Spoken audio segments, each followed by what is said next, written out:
pas parler de certaines vies privées. Mais je peux parler de certaines décisions et de ce qu'elle peut faire comme mal au pays sous prétexte qu'elle supporte Paul Biya. Alors qu'en réalité, ils sont en train de travailler pour Ngongo. C'est très grave ce qui se passe. C'est cette affaire où on voit maintenant le Paul Daisy Biya. C'est Paul Daisy qui est venu nous dire, et on m'a contacté, que voilà ce que j'ai dit, je ne veux pas entendre parler que publication, je ne suis pas dedans. Qui sortait avec elle, ou qui sortait avec, je ne sais pas, bon, j'oublie ça. Parce qu'il était dans une confrontation avec, ou bien dans des disputes avec mon combi. Je ne parle pas de ça, et je ne parlerai pas de ça. On m'a parlé de ce qui se passe à l'Est, ou chez les Maroc, ou ceci et cela. Les femmes mariées de quelques officiers m'ont parlé, m'ont contacté. Je ne veux pas parler de ça. C'est pas ça mon souci. Petite sœur, jamais je ne veux participer à un complot contre une femme. Vous ne pouvez pas défendre ce régime. Plus que Marie-Paul Paul, qui était avec Mbonda Yolo.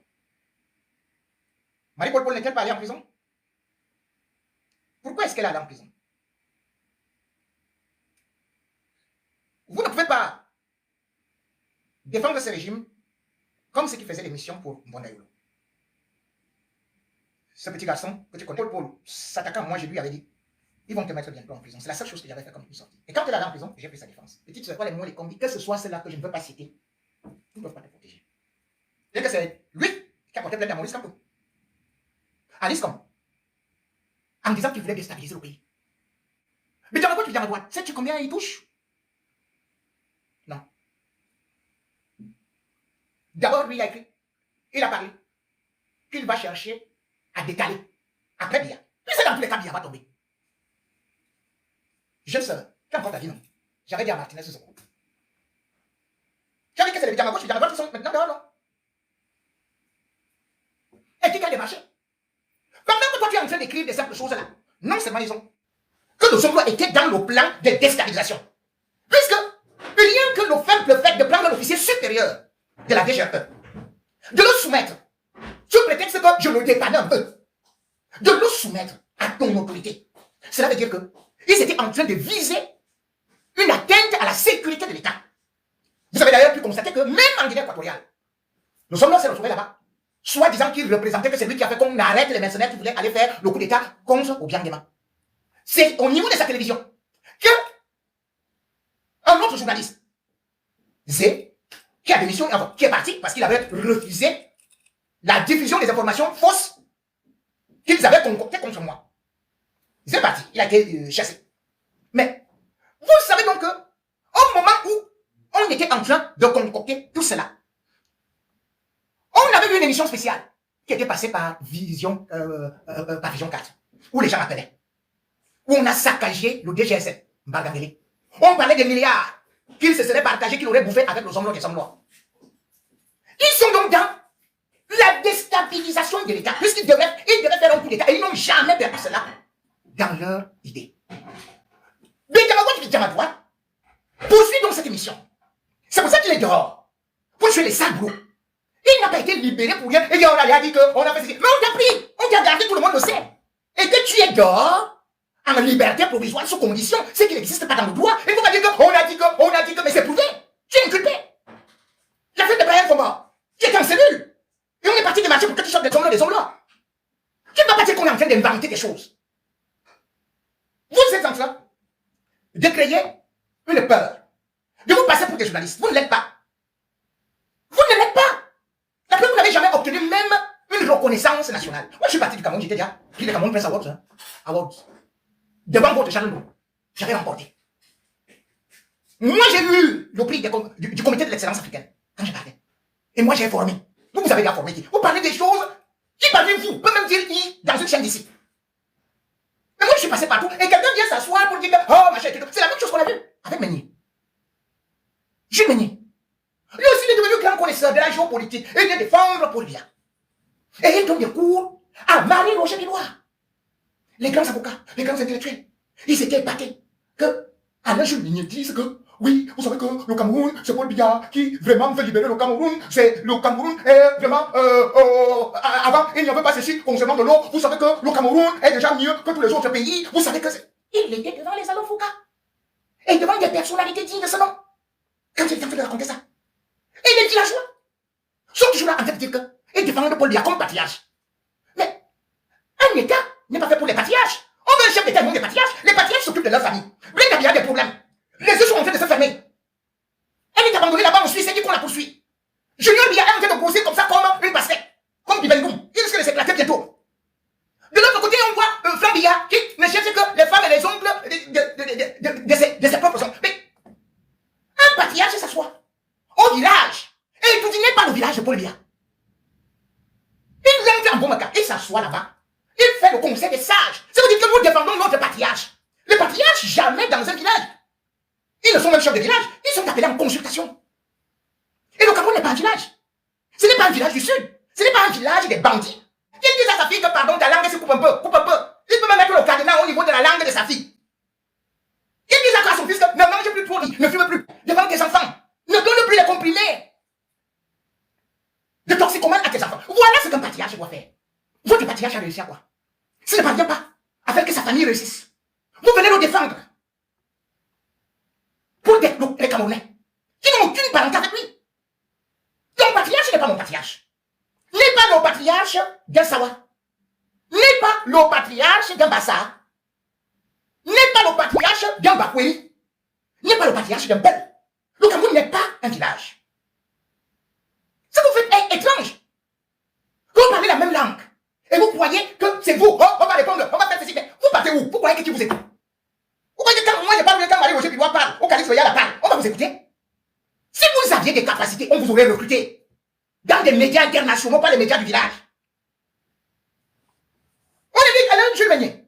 Il commence à donner des leçons. Mais, à Marie-Roger Bilois. Marie-Roger Bilois, je le dis jusqu'à présent, nous nous inclinons devant cette femme. Je dis bien qu'il a pris 9 milliards et demi dans les caisses de l'État. Pour l'envoyer à Amity Bank. On dit, mais comment tu as fait cette opération? Chez ses amis. Voilà comment il a ruiné le ministère des Finances. Et quand il pourra être jugé, on dit que Paul Biya veut nous sauver des mains des Français. Mais, mesdames et messieurs, qui permettait que le Cameroun soit autosuffisant alimentaire. Qui a privatisé, qui a détruit l'ONCPD? Qui a mis l'ONCPD en faillite? C'est le père de Meunier. Vous voyez maintenant les Israéliens qui ont récupéré le port, c'est-à-dire que Majan et tout, les terres. C'était géré par l'ONPC. Qui a privatisé l'ONPC? Qui a mis en faillite l'ONPC? C'était Meunier. Et ça ne s'arrête pas là. Vous vous rendez compte que quand Adito quittait du pouvoir, le Cameroun avait 218 sociétés. Oui, 218 sociétés créées par Adito. Vous savez ce que Meunier et Biya ont fait? Avec le gang là. Ils ont mis en faillite 212 sociétés. Et vous dire qui protège notre pays. Que c'est Paul Biya qui aime le Cameroun, mais qui offre tout aux étrangers, qui offre tout à la France. Mais les ignorants, qui ne connaissent pas ces gens, qui viennent devant des médias, qui viennent raconter des choses comme ça. Vous voyez, ils ont été ridiculisés parce que des intellectuels étaient sur le plateau. Regardez le spectacle d'un rigolo, d'un mafioso même, c'est-à-dire Meunier, qui était en train de se faire passer pour un grand connaisseur. Je vais vous faire écouter son passage. Évidemment, à convaincre les sardinards. Ces gens qui, après 43 ans, vont vous dire que les accords coloniaux, les accords coloniaux. Tu dis, mais aujourd'hui, c'est alors quoi ça? Ça a apporté quoi les accords coloniaux? Il n'en a pas renouvelé. Qui a renouvelé un accord colonial? Qui? À part Paul Biya. Et puis vous dites que non, c'est cela. Le problème aujourd'hui est que les gens oublient ce qu'ils veulent maintenant nous apprendre que Paul Biya est un grand panafricaniste. Ils oublient de dire dans quelles conditions est venu Paul Biya. Ce n'est pas la France qui a installé Kadhafi. Comment vous pouvez le confondre à Kadhafi? Ou bien les États de l'AS. Mais ce sont les militaires qui ont fait une révolution. Les militaires là prennent Paul Biya comme exemple, alors qu'ils ont décrit plutôt, c'est l'Ancien Testament de la France-Afrique. Pourquoi donc ces militaires ne sont jamais venus au Cameroun? À part Lydie. Avez-vous trouvé un seul discours de Ibrahim Traoré là où il félicite Paul Biya? Bien au contraire, il dit que les chefs d'État qui sont en train de s'éterniser au pouvoir, que ce n'est pas ça l'Afrique. Il le dit. Mais vous vous inventez des choses. Vous avez entendu Tiani, vous avez entendu qui? Même au Mali, prenez Paul Biya comme exemple. Quand les gars ils arrivent sur le plateau télé, commence à vous dire que voilà, c'est ça. Même Ouattara n'a jamais pris Paul Biya comme exemple. Qui peut prendre Paul Biya comme exemple en dehors d'Oli Nguema qui se dit qu'il préserve les Ekambeti à travers les Monayo? Au niveau de l'unité nationale, il a encore échoué. La seule chose, alors que les autres forment des blocs, Paul Biya, lui, il est en train de disloquer le Cameroun. Et c'est ça qui est très grave. Parce que ce qui est en train de se passer, le passage par la force, est tout simplement ce qu'on peut dire privatiser un pays à eux et à eux seuls. Et qui sont prêts pour voler la victoire du peuple, pour voler la victoire de Issa Chiroma.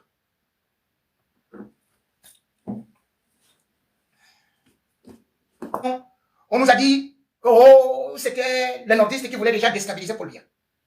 Puis, toujours sur Paul Biya, un pays qui était uni et en paix, nous avons eu les Amazoniens. Voici d'ailleurs, puisqu'ils ne parviennent plus à nous convaincre, ce que les nordistes revendiquent aujourd'hui, c'est d'avoir été largués, oubliés, ils sont enclavés. Première des choses. C'est vrai que tous les autres doivent dire ça, mais sauf que ils ont signé des accords avec Paul Biya pour faire des passes, retour à la passe. Il y a des accords qui se négocient en politique. Mais s'ils s'assoient et se mettent à tromper les autres, c'est exactement la même chose que Paul Biya a fait avec les anglophones. Nous avons eu cette guerre. Et nous sommes en train de nous conduire encore vers une autre guerre. Pour l'homme qui dit qu'il est mendiant de la paix. Pour l'homme qui dit que c'est lui. Pour l'homme pour qui l'église, les céciles, les lamigots, les chefs de village, les céciles disent que oh, on veut la paix, on veut la paix. Peut-être lui. Quand Yaoundé respire, le Cameroun vit. Mais le Cameroun va bien au-delà de la distance au Grand Nord. Et que ceux qui sont au sud disent qu'ils vont passer par l'épreuve de la force, ne savent pas à quoi ils vont s'attendre. Sur quoi ils vont tomber. Nos renseignements, ils envisageraient, s'ils ne s'unissent pas vite au Sahel, avant de s'unir, ils vont créer leur monnaie. Qui sera le dollar du Logon, ou bien l'euro Logon, quelque chose comme ça. C'est une monnaie, Logon. Le gouvernement sera de type démocratique, mais avec une culture islamique et un État fédéral. Donc ce sera un État fédéral. Et ça ne va pas se limiter là. Ils pourront donc également associer d'autres. Voilà ce qui se joue. Selon les services de renseignement. Et c'est ce que moi, j'ai ici. À Yaoundé, comme on ne connaît jamais, on fait toujours que, oh, force à la loi, force ceci, et tout. Vous risquerez d'être surpris. Parce que certains disent que c'est la France qui veut déstabiliser le Cameroun. Mais non. Justement, on accuse le régime Biya d'être un régime pantin, d'être un régime francophile, que Biya est l'incarnation de la France-Afrique. Et ils veulent sortir de là. Parce qu'ils ont constaté que le régime devient tribal. Le régime devient ethnique. Alors qu'ils sont des atouts. Si vous avez déjà à l'ouest, c'est des problèmes là-bas. Vous avez l'est là, ce sera des problèmes. Vous avez le nord-ouest et le sud-ouest, qui sont en train de vous tourner le dos. Et vous partez vous attaquer à Issa Chiroma. Vous croyez que Issa Chiroma, comme vous dites là que vous irez le porter, allez porter. Vous allez porter les gens du sud, non, vous allez porter ceci et cela, non. Allez donc porter Issa Chiroma. Ne dites pas que je ne vous avais pas dit. Hein. Ne dites pas que je ne vous avais pas dit. Mais sachez que ça va accélérer la division du pays. Ceux qui disent que Paul Biya, oh, il est là pour défendre les intérêts du Cameroun et tout. Si aujourd'hui les gens sont en train de se plaindre, vous voyez là, la communauté internationale fermée, la bouche là. Vous parlez de Kadhafi, mais c'est Paul Biya qui est à la place de Kadhafi, on l'a déjà fini depuis 43 ans, et il ne produit rien. Vous n'avez jamais entendu parler de lui. Pourquoi? Parce que le Cameroun est riche, et Paul Biya est parti vendre notre pays.